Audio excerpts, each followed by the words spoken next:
Long frocks కుడుతున్నానండి. అదే 3 steps frock.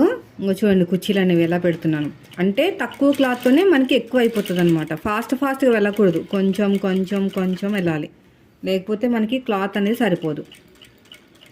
ఇలాగా మనకి ఇంకా గ్యాదరింగ్ ఫూట్ అవసరం లేదనమాట. ఇలా అలా అనుకుంటూ వెళ్ళిపోవటమే బాగా వస్తుంది. ఇక్కడ ఒక 1/2 ఇంచ్ వదిలేయాలి, సైడ్కి వదిలేస్తే నీట్గా వస్తుంది.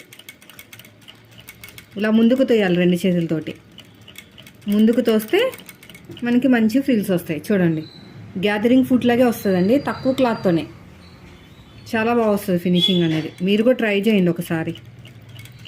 ఇలాగా ముందుకు తోసుకుంటూ వెళ్ళిపోవటమే. కొంచెమే ఒక 1/4 ఇంచ్ అంత వెళ్తుంది అంతే మనకి క్లాత్ అనేది. మిగతా క్లాత్ అంతా బయటే ఉంటుంది. ఇలాగా మొత్తం లోపలికంతా పంపించకూడదు, కొంచెం కొంచెం. సో మీరు కూడా ఒకసారి ట్రై చేసి నాకు కామెంట్